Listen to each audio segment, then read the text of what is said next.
Greetings and salutations, and we're back with more hardcore one talent challenge. Sacrifice Paladin. The Necromancer died. Yeah. And it was like I assumed. The skeletons just they taper off in terms of survivability, and I kind of figured that was going to be the case. I was trying to set up for, using Decrepify against Bale, because somebody said that was like some sort of gimmick. So, we'll get there, I guess. Eventually. But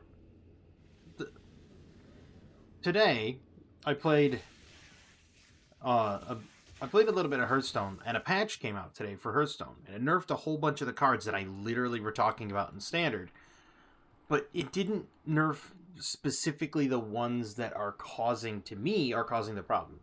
It nerfed ones that were causing the problem for, high diamond, low legend, that kind of thing, which is fine. You got a plethora of players up there that have that problem. They did nerf Dive the Galactica Depths, which, I don't know. I still think they should have, instead of nerfing it to summoning 6 Murlocs, they could have switched it to play 5 Murlocs, and it would have been just as good. Or they could have switched it to having to play the reward to get the benefit, and leaving it as summon. The problem with that Murloc quest is the fact that some of the most effective crowd control, known as Eternal Layover, is also the most detrimental to yourself. Like, you play it, and then the Murlocs that come back have the buffs, and continue to buff the future Murlocs even more. So it actually does more damage to the player that played Eternal Layover than it does the Murlocs. My stamina drain is so heavy. It's because of that.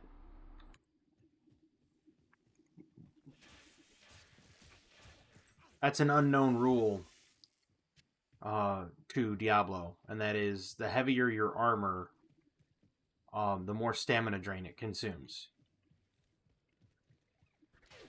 They never told anybody. They just assumed, well, you're wearing full plate, so you shouldn't be able to run as far. Technically not wrong, but, letting us know that would be different. Because you could wear, like, quilted armor or whatever, and your stamina doesn't run out as fast. Ow. That fire damage is just bonkers. But like I was saying, I do like some of the stuff they've nerfed. Like Arcanite Defense Crystal, which doesn't make any sense to call it a Defense Crystal, because it no longer has Taunt. But that prevents people from basically relying on the Taunt minion and then bringing it back, or using it completely defensively instead of using it offensively. I've never seen anybody use Arcanite Defense Crystal offensively, meaning, like, unless they can go face, they're never swinging with it, right? Which, to me, I don't know about anybody else, but another alternative route to Arcanite Defense Crystal that would have made it feasible is you just make it so that it says can't attack. Leave Taunt on it, says can't attack, and then there you go. You've got a defensive unit that can attack and gives you armor, which of course would ruin the starship, because then your starship can't attack. But that's kind of the idea of the starships, because you kind of wanted to play it with the whole Exodar package. I'm going to buy stamina potions, because this is ridiculous.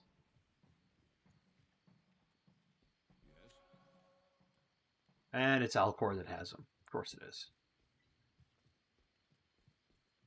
But I kind of like the way that they've nerfed certain cards, like Metal Detector. Metal Detector used to give, like, 2 coins, I believe. It was a 3-2. Used to be a 2-2, then they buffed it to a 3-2. Doesn't really matter that much. Now it's just death rattle, get a coin, essentially. Um, which is great because I'm glad they actually nerfed it, because it was getting a little ridiculous. The fact that you could get multiple coins on not just rogue, but you could also get it on paladin and mage, kind of made it a little hard to play around. And like you think about it, what are their options? Well, they could have cycled it early. Always an option, I guess. Personally, I would have.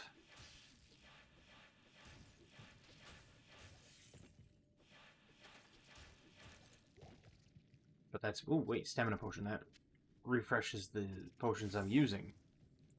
Nice. Personally, I would have. I would cycle it early. But then again, that's what I was calling for the other day.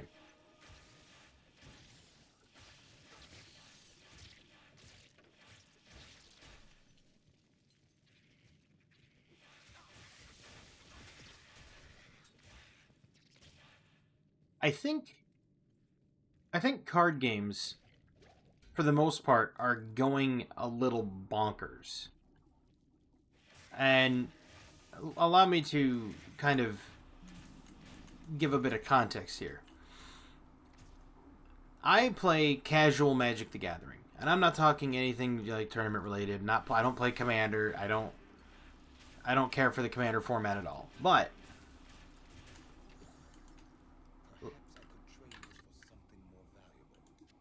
what I've noticed over the past few years, with Hasbro at the helm of Magic the Gathering, is that Hasbro almost comes across like they're almost trying to squeeze every dime out of Magic the Gathering before it dies. That's how it feels. Now, why do I say that? Well, take a look at the game. Okay? What do you have? You have Spider-Verse that's in it, Harry Potter that's in it, Final Fantasy that's in it. I mean, what's next? The SpongeBob that's in it, Deadpool.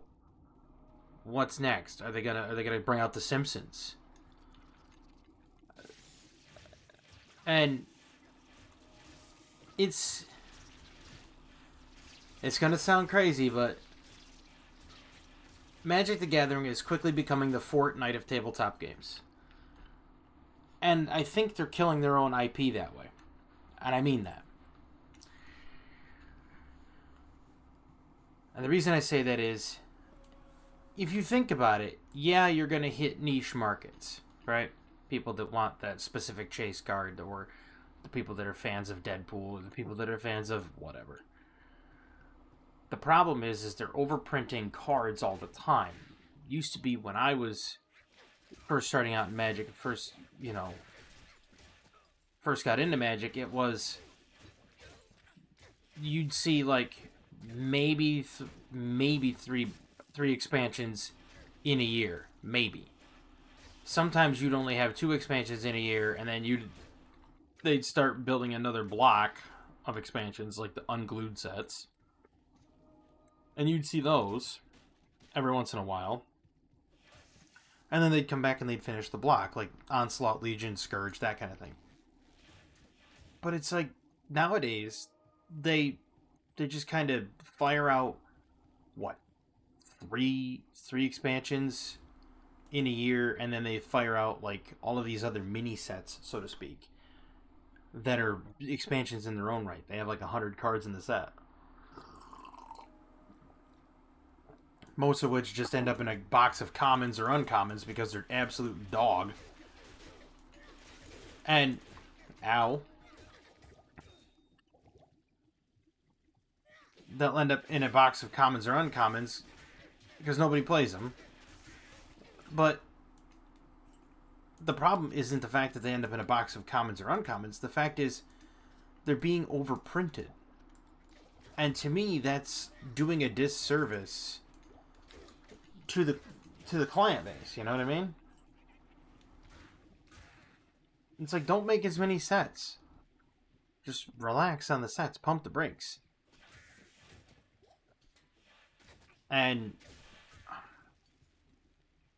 that also the pacing is increased too. Like I watch a couple other people that play it. Covert Go Blue. Covert Go Blue is he's a professional Magic player. He does play it. He has played in tournaments. He does play it rather competitively.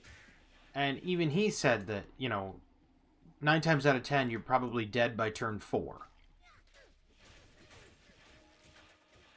Okay, so there's power creep there. And in that power creep, are they trying to slow down the power creep at all? Doesn't seem it. Sounds to me like they don't care about the power creep. Which is an interesting factoid, because if they don't care about the power creep, that's a bit harrowing. You'd want your you want your card game to not be over by turn 4. It's like, take a look at Yu-Gi-Oh! Yu-Gi-Oh's gone that way too, right? It's over by turn 2. If Yu-Gi-Oh! Gets to turn 5, it's deemed late. The Marvel game there, Marvel Snap or whatever it was, that was the same way. Again, it's done by like turn 3 or 4. I get it, having a game that somebody can play on a 15-minute break at work, great. It's got a humongous appeal for people that are on their 15-minute break at work and want to get a quick game in. But what about people that aren't on their 15-minute break at work and want to get a quick game in, or do something, that takes a little bit of time and thought and strategy? What then? Well, I hate to say it, but the only card game that's even that slow is Hearthstone.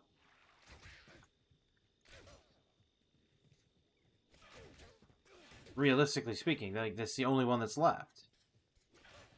Now, how did we get to this point? How did we get to this point that every single, and even then, Hearthstone's got aggro decks that you're dead by turn 5 or 6. But how did we get to this point? What design decision was made in a back room somewhere that said, hey, let's just increase the pacing of every single game that exists so that people aren't playing it for very long?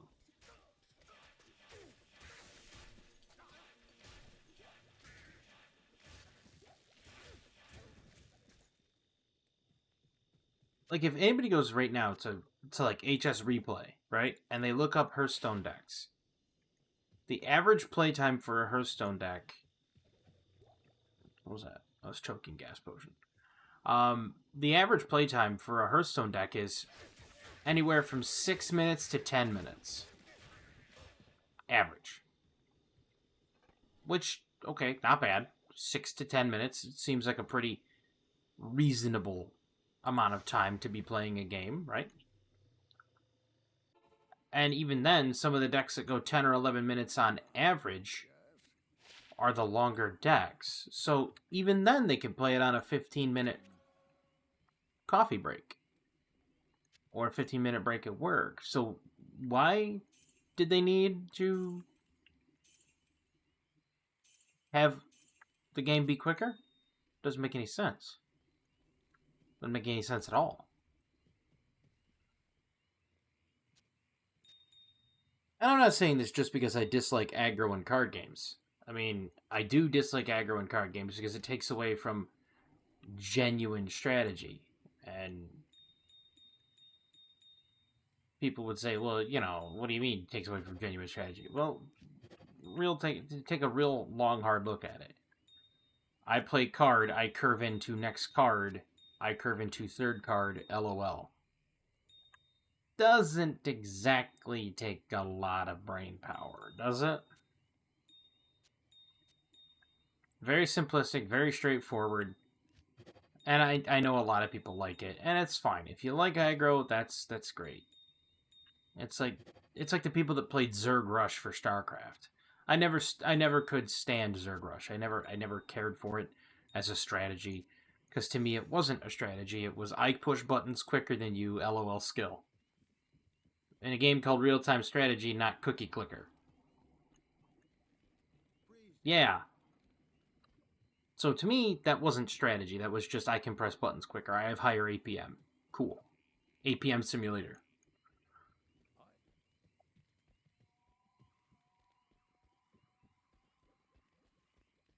And it's like, just make games that are slower than they used to be, right? I mean, maybe it's just me. Maybe I grew up in a different era where I think games should be slower paced. Not because they're too fast and my old brain can't keep up, but I think if they're too fast, they're not as enjoyable. Know what I mean?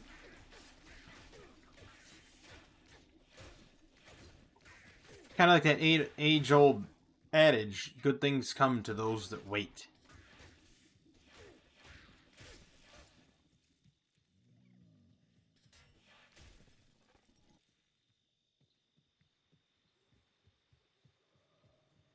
In either case, I just think that card games are moving too fast. Ah, but let's move on. I'm trying to think of other video game, not really news per se, but kind of news, or things to talk about that rely on gaming. Or at the very least, something philosophical to say. And pardon me, I do have a bit of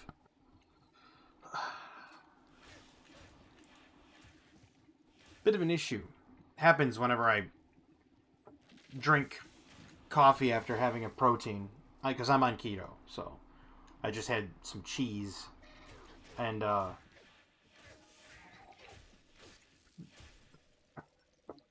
have just straight black coffee, no creamer, no sugar. Though if I was to put creamer in it, I would put in just heavy cream.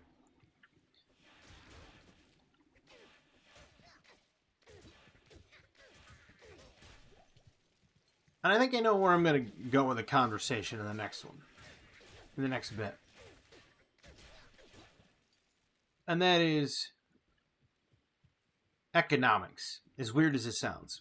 There's a lot of people right now are having a hot button topic based on economics and the economy and everything.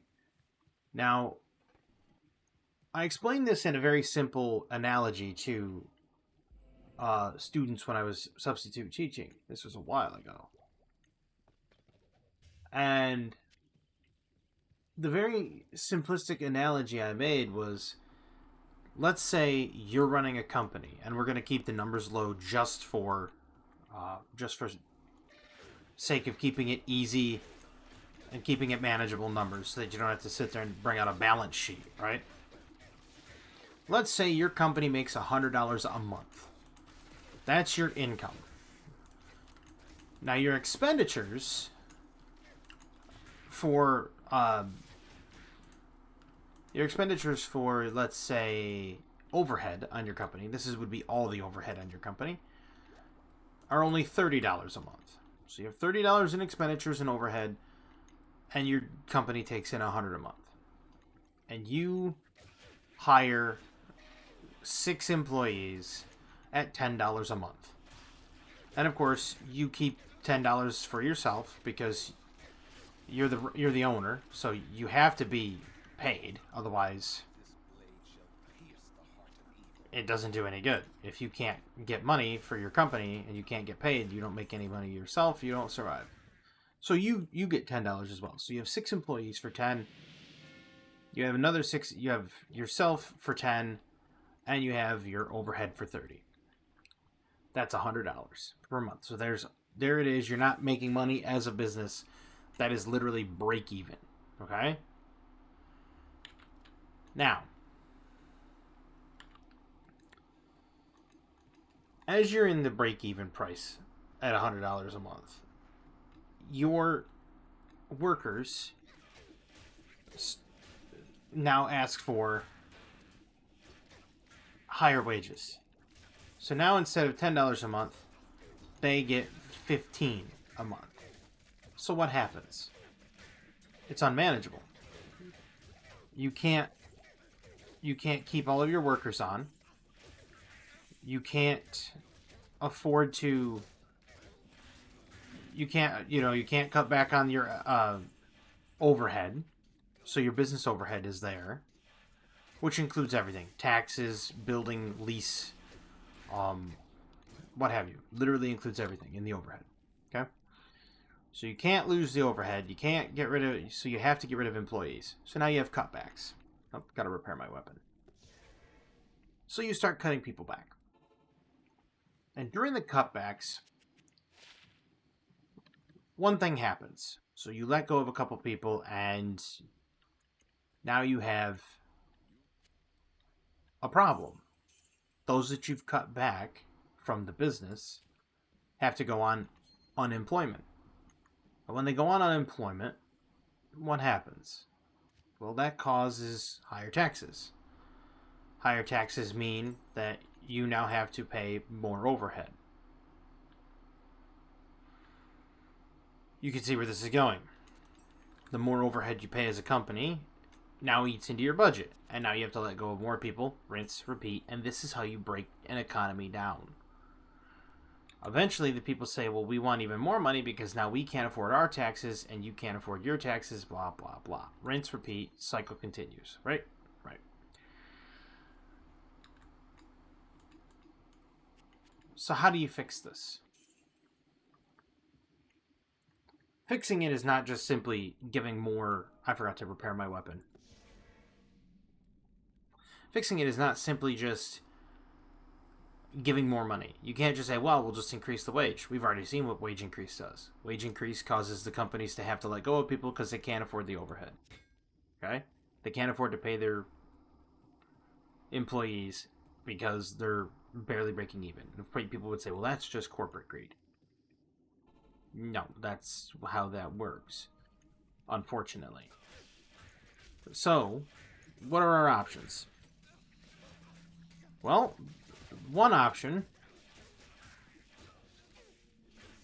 is you go full-blown down the road of everything is managed, run, and operated by the government, which we've kind of seen how inefficient they are at running simple things.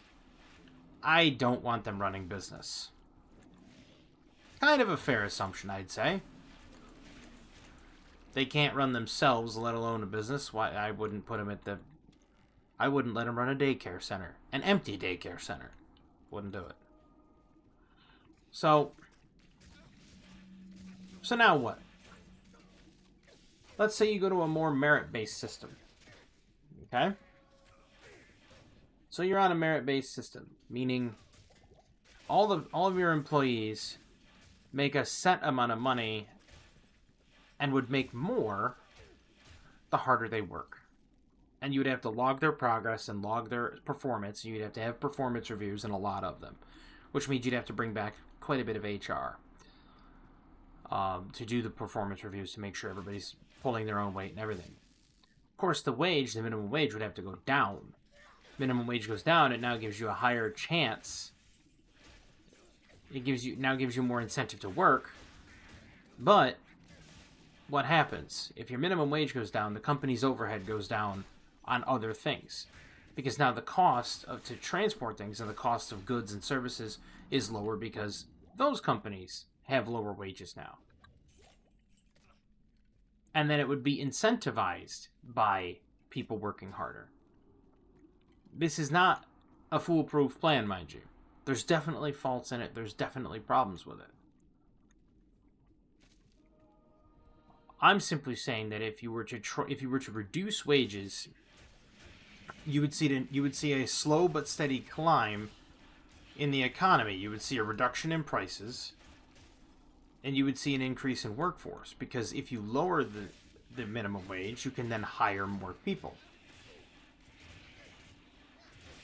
The goods and services costs would come down because, again, the less money that companies have to pay toward their employees means the more money they get to keep, which means they can pass the savings on to the consumer. And of course, everybody would say companies don't pass on the savings to the consumer. Well, let me give you a bit of information here. That's a very diluted way of thinking. Reason I say this, you have a bunch of people out there that sit there talking about like how these people that are extremely wealthy with net worth, we're all told that the Jeff Bezoses and the Elon Musks of the world are making hand over fist millions upon millions of dollars a year, and that we should take from them and give it to the needy. Okay, first off, that doesn't work. Secondly, they don't. Anybody can do any sort of rudimentary looking up and find out that Jeff Bezos takes an annual salary of $86,000. That's it. $86,000. How does he have all that money? How does he have everything he owns? Simple. He uses tax loopholes when he sells off stock. He sells the stock and he invests it in other things that make money eventually. Other solid goods and services.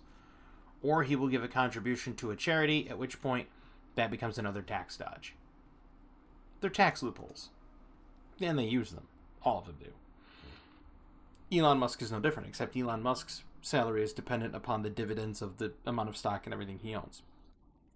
So his salary is completely derivative of his stock holdings.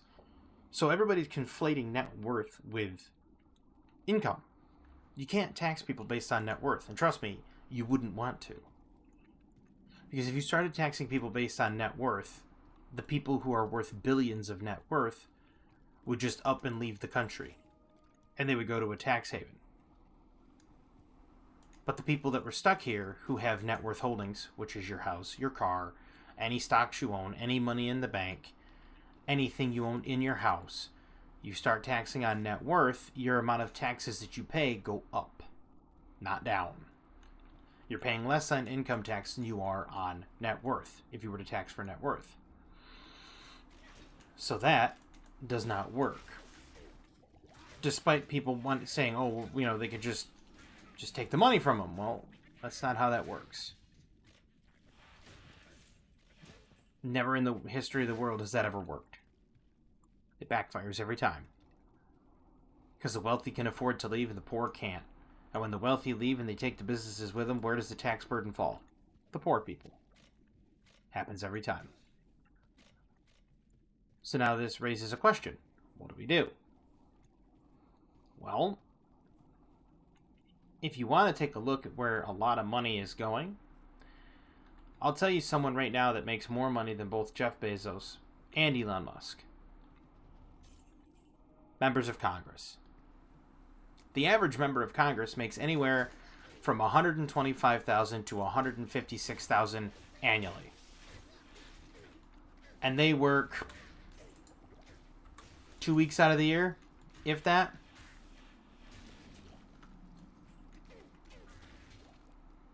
Two weeks. That's all they work. You imagine if you worked about 2 weeks out of the year? How much would you get paid?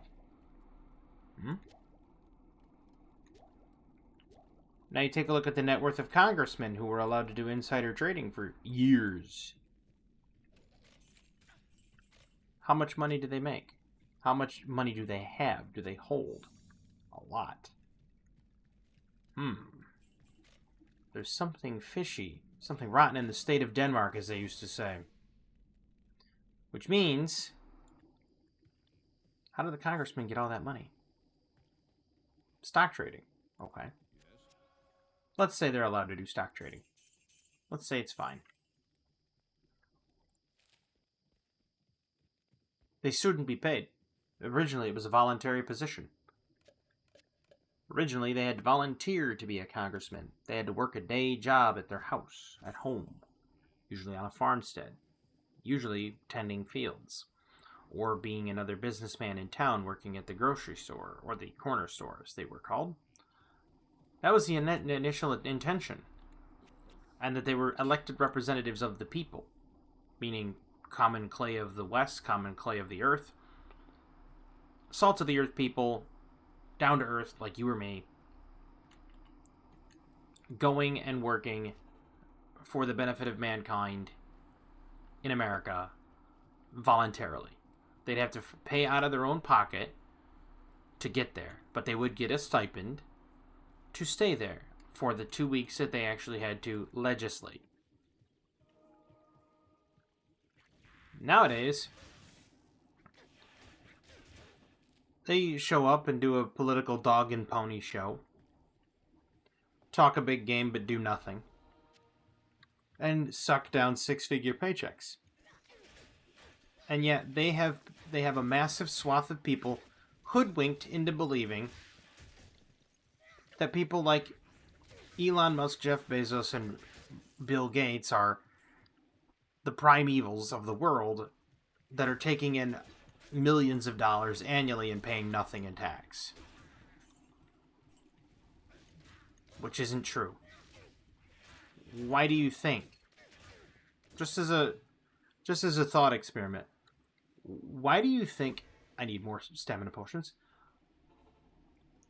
Why do you think Jeff Bezos takes $86,000 as a salary? He could take as much as he wants. He could sign off and give himself infinite pay raises. Why doesn't he?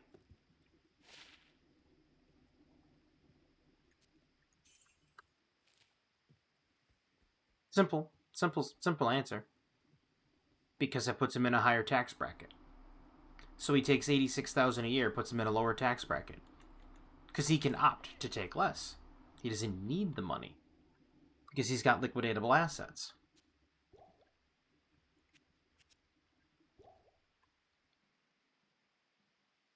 And that's exactly why he can do what he does. To great effect, by the way. And a lot of them do it. A lot of them take little to no salary. And the reason why they take little to no salary is because they don't want to land in a higher tax bracket. They've accrued their wealth and they no longer want to get rid of it.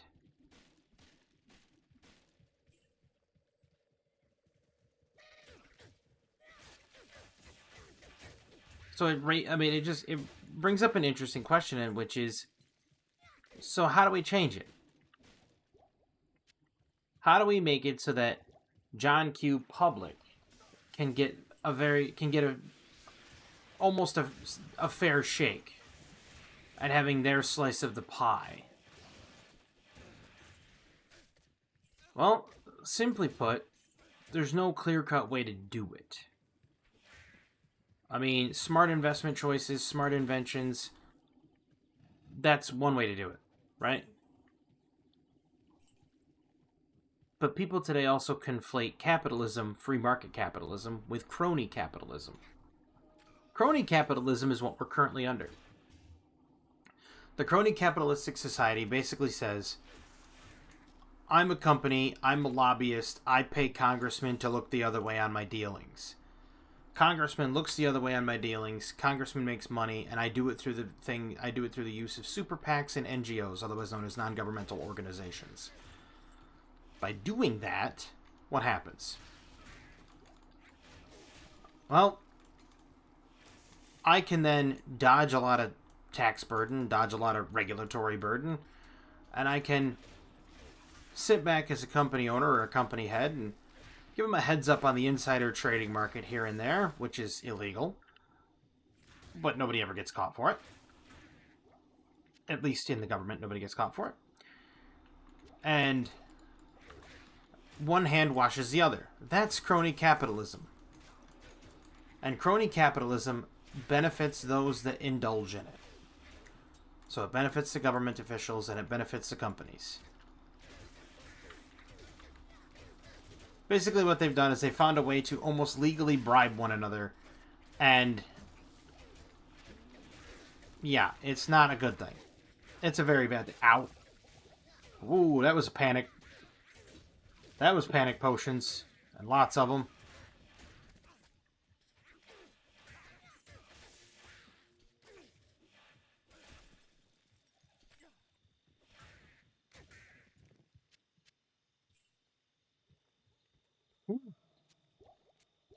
But, like I was saying, it was crony capitalism does a ton of damage. It's basically two-way bribery, effectively. Now, how can we get away from a crony capitalist society? Well, two things. First off, you got to take lobbying out of government. That's not going to be able to be legislated because I hate to say it, the lobbyists won a Supreme Court case that said that money is free speech. So they're not going to give that up. That's number one. Number two, you have to do it through a constitutional convention. 2/3 of the states have to sign off on it. And when you do, you have to then amend the Constitution, which then makes it illegal to lobby the government. And now the Supreme Court case gets overturned. Because now it would be an unconstitutional act. Is it feasible to see it finished? To make it through to the end? Sadly, no. As it won't make it there. Because these corporations will go and they'll buy off state-level legislators. State-level legislature. And they will buy it off to make sure that it does not go through.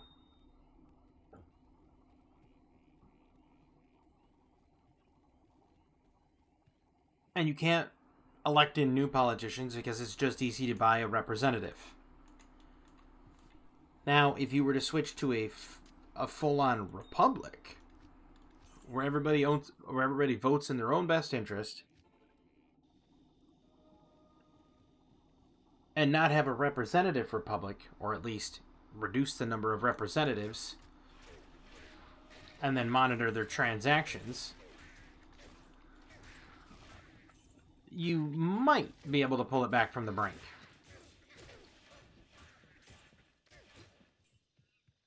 Two slot? Nope, one slot. That was a very upset monkey. Actually, I want this. No, give me that. I'll put that to good use. Good, now I can run farther. See, look at my stamina drain. It's not as much. See? Based on the weight of your armor, I'm telling you.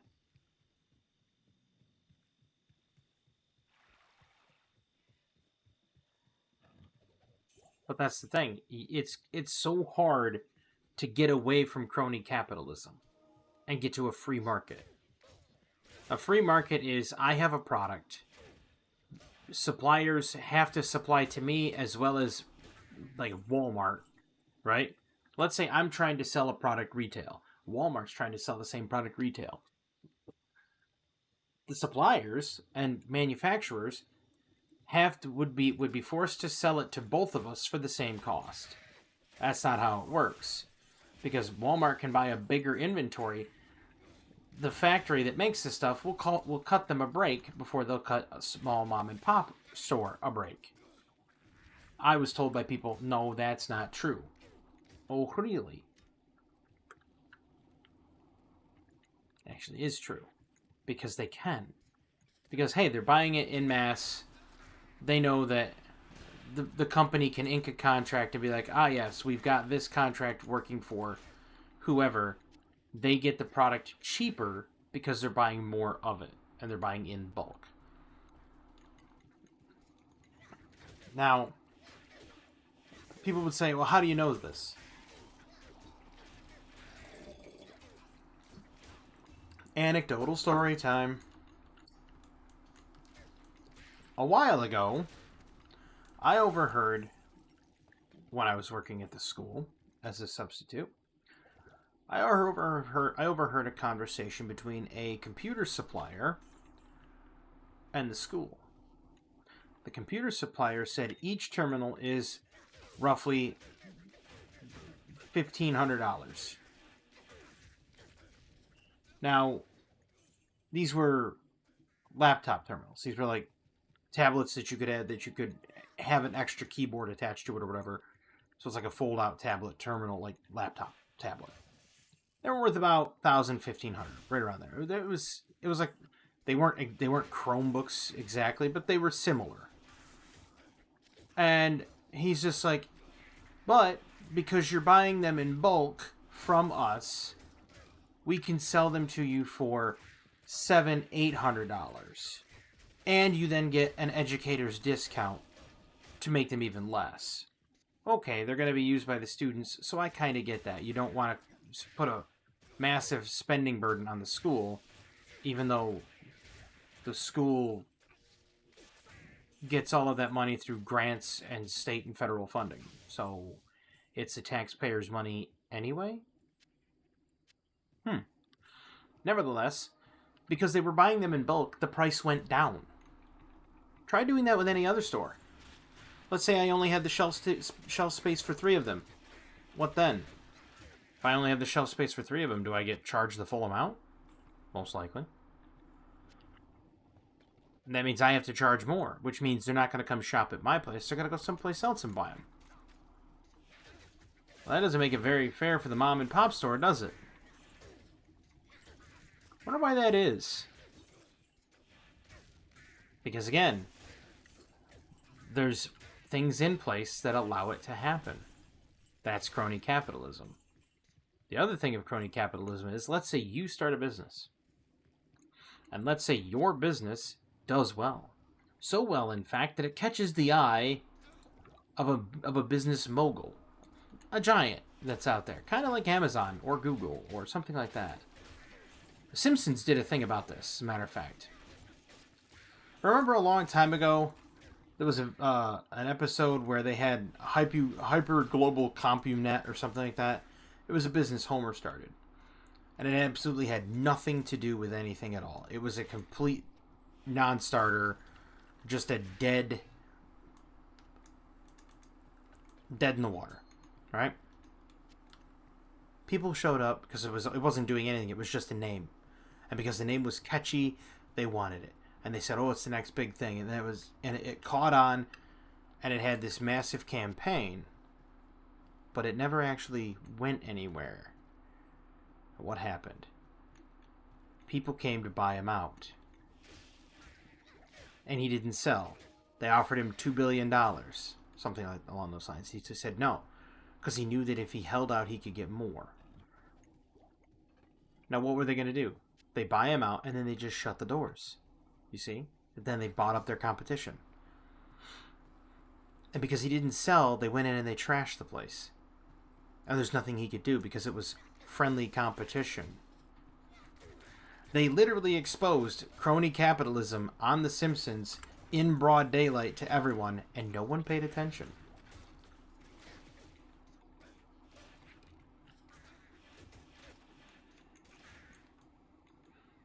But instead, you have people out there that are espousing communism as the way to go, which it isn't.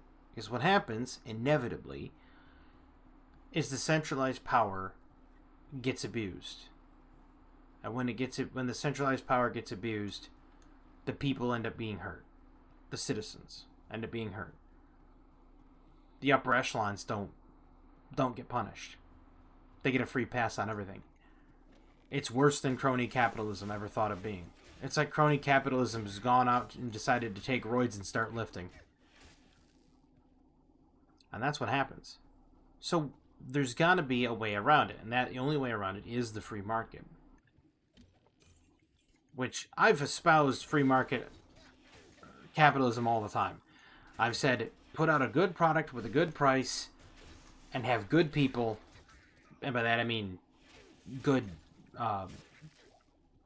not HR, but customer service. Have good customer service, and you'll nail it. You'll nail it 100% of the time. And then you'll start out small and build your brand. That's how it goes. The problem is people make a startup, and this was a problem about 10 years ago. They would make a startup, usually a tech startup. And they would only go so far as to get noticed by the big 3. Google, Amazon, and there was a third one at the time. And I can't remember it. I can't remember who it was. There was 3 tech companies, and they were looking for the next big thing. And the moment it became the next big thing, they'd go, much like in the Simpsons episode, they'd buy it out, and they'd shut the doors. Because they know that they could just buy out something for millions of dollars, small number of billions of dollars, and just walk away. They did it to MySpace, remember? They pretty much shut the doors. Not that I used MySpace at all, but I remember hearing that Tom inked a deal for a lot of money and then walked away. Fine and dandy. And then they just basically kind of shut the doors on it. It's pretty much dead on the vine. And that should tell you everything you need to know about how corporate deals work. How it all happens. It's all the same thing.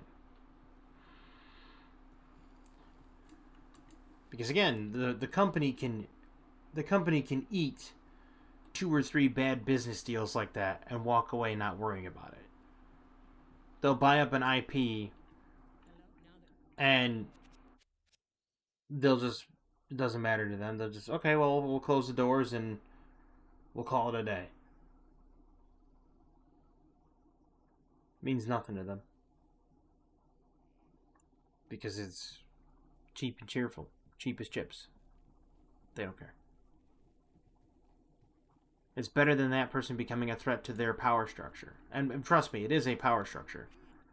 They're all buddy-buddy with one another. You can almost guarantee it.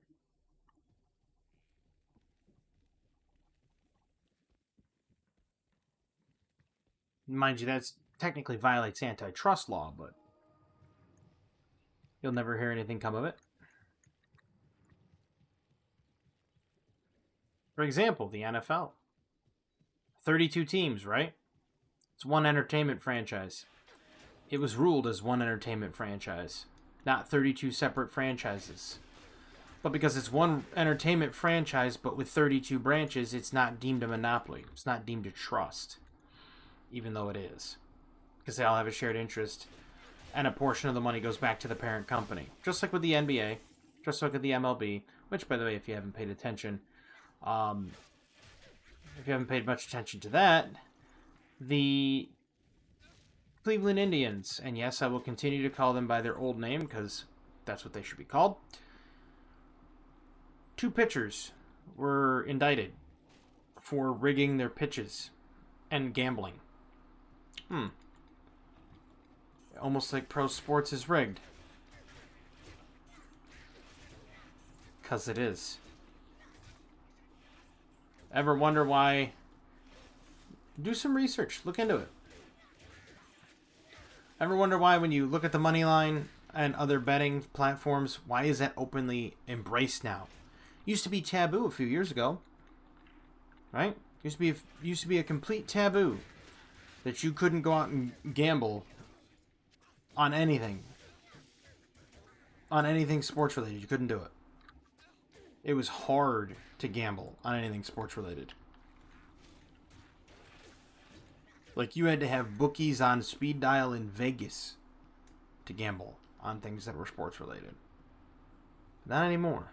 Now it's just, yeah, sure. Yeah, just DraftKings. MGM. You name it. FanDuel. It exists everywhere. What changed?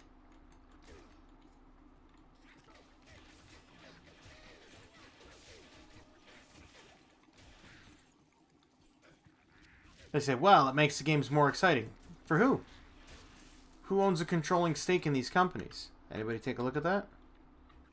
How much do you want to bet if you go to who owns a controlling stake in these companies of things like MGM, FanDuel, and whatnot? I bet you it's the same people that own NFL teams. Or people that have influential sway in the NFL itself.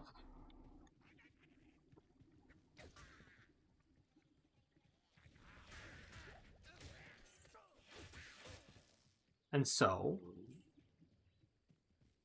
how does this work? Well, let's say I'm a quarterback for an NFL team. I know that I'm playing against a team that's like 2-7. I get out there and boy, I'm just having an off day, aren't I? Uncharacteristically playing like manure. Throwing a few interceptions.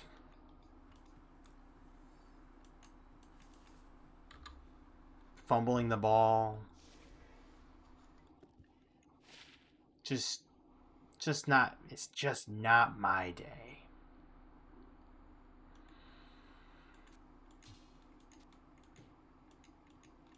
It's a bit strange, isn't it?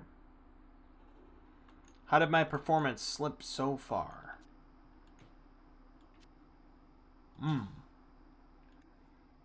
Curious. Or is it? It's no surprise. It would come as no surprise to me, I should say, to have news come out that NFL quarterbacks were betting against themselves. There's actually a man that wrote a book about it a long time ago. He wrote a book saying that Johnny Unitas and Joe Namath used to bet against themselves and go out and throw the game.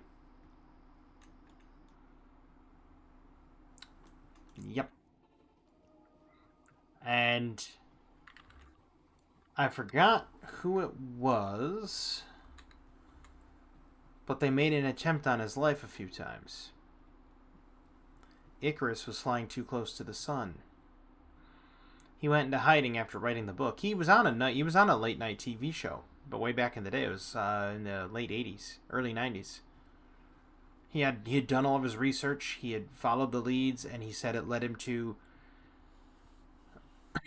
things run by very ne'er-do-well people in Vegas, linked to the mafia, and which does not surprise me in the least, to be honest with you. A lot of things were linked to the mafia.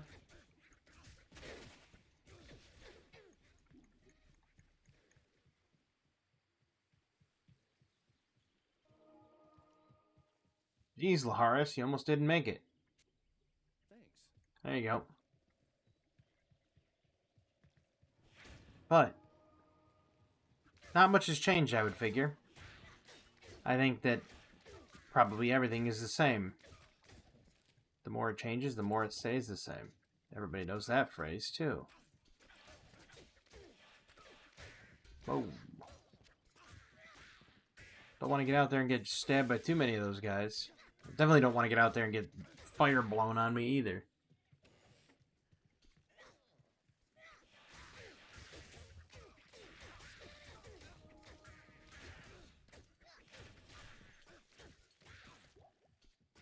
But it wouldn't surprise me if people today were betting against themselves. Think about it. Let's take a look back at the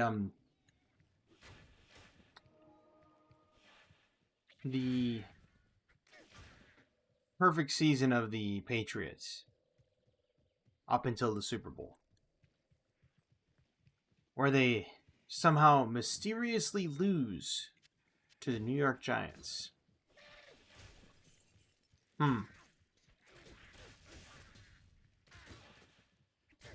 You're telling me the most prolific of throwers,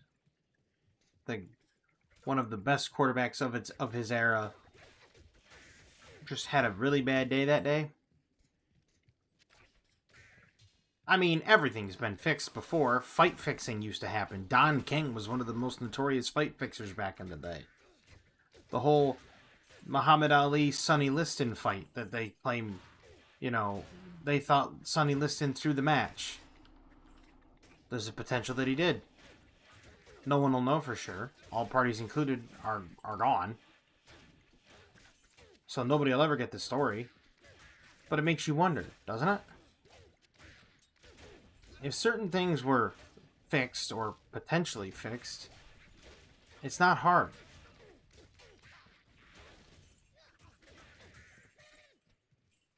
It's not hard to do that. It really isn't. All it takes is a few talented individuals working in the right places to do it.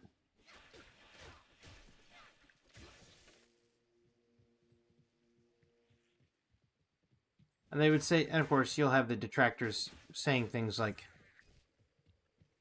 okay, well, how do you stop it then? Well, the neat part, you don't. You can't, really. I mean, if you think about it, right?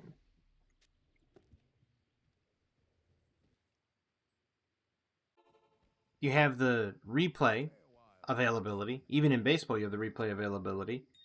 But look at how it's worded. Okay? Let's take a look at that. The wording is the call on the field will stand as called unless there's sufficient evidence to overturn. Which means you can have a guy look at it and say, evidence isn't there. He gets an extra 10 grand in his bank account. Or there isn't enough evidence. And he can get an extra 5 grand, 10 grand in his paycheck. It's a bonus. Who's it come from? It comes from the CEO. Or the COO, the Chief Operations Officer for the NFL. He's actually the one that runs the referees. So the Chief Operations Officer in the NFL runs the referees. They answer to only one person, CEO. So now what? If they want to sway a game, gets down to crunch time, they can throw a penalty on any play. Somewhere on that field, holding has occurred. They just throw a penalty, just holding, and then say who held. Oh, I got the number wrong? You can't challenge that, though. Ever wonder why? I'd have to say about the entire, out of all of the sports that exist out there, the only one that has the lowest chance of being rigged is professional golf. But even then, let's say I'm a pro golfer. I'm a shoo-in to win the tournament. I bet money on myself to lose. To take third, fourth, whatever. And I play just good enough to get in that bracket area. And I make that money. It's like, how do you double your money? Fold it over. That's what they're doing. You're getting these people with multi-million-dollar contracts. Some of them get 0 endorsement deals and go on to do something with their money that's seems like it's way out of character. Where'd they get it all? I think there's some shady dealings going on behind closed doors. I've always thought that. And so that's what I think. I think that there's a lot of fraud and a lot of corruption going on in sports, and I think it's connected to certain people in certain areas of politics, and I think it's connected to a lot of other prominent people that exist out there in society. I think it's coming close to a close. I think people are starting to put the pieces together, and they're starting to walk away from it. And they're starting to realize that if they detach from it, it might be actually healthy for them. But that's going to do it for me on this video. I hope you enjoyed this, because I know I did. I like to enjoy talking about a random plethora of objects and topics. Generally, I don't like talking about politics. I don't mind doing conspiracies every once in a while, as I've been known to go down that road. But I figure if you're coming here to watch Diablo, I can kind of autopilot that in my head. But I digress. I hope everybody has a fantastic evening, a wonderful tomorrow, and as always, have a good one.